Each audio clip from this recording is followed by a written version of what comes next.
ভাইজান, নতুন এই দুপুরবেলা তুই এই জায়গায়? আমি একটা পত্রিকা নিতে আসছিলাম। এখন পত্রিকার মধ্যে কত রকম সার্কুলার হচ্ছে না। আর তুমি দুপুরবেলা এখানে কি করো? আজকে না তোমার আড়ত বন্ধ, বন্ধের দিনটাও তুমি বাসায় থাকলে না।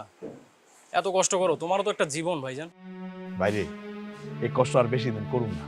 তুই যখন চাকরি বাকরি পাইবি আমি আর কাজ বাজ করুন না, বাসায় থাকবো, ফ্যানের নিচে থাকবো, দরকার হলে এসি লাগায় খালি খামু আর ঘুমামু। তোর ভাবেও গার্মেন্টসে কাজ করবো না, ঠিক আছে? তুই চাকরিটা আগে পা, তারপর সব কাজ ছেড়ে দেন। হ্যাঁ ভাইজান, আর মায়ের সঙ্গে কথা হয়েছে, মায়ের শরীরের অবস্থাটা আগের মতোই আছে। আর মায়ের ঔষধ কেনার জন্য কিছু টাকা লাগবে। হ্যাঁ, মালগত শুক্রবারে আমারও কথা হয়েছে। নতুন কিছু বলছে তোরে? না ভাইজান, আর কিছু বলে নাই। তো মা বলছে আর ঔষধ নাকি আর একদিন যাবে। ও আচ্ছা, ঠিক আছে। শোন, এই জায়গায় 600 টাকা আছে, মার কাছে পাঠাই দে, মারে বলবি ওষুধ কিনতে, ঠিক আছে? আর তুই যা, আমি আইতেছি। আর তুমি তাড়াতাড়ি কাজ শেষ করে বাসায় চলে আসো। আচ্ছা ঠিক আছে, যা যা, সাবধানে যাইস। হ্যাঁ, আচ্ছা ভাইজান। সাবধানে যাইস।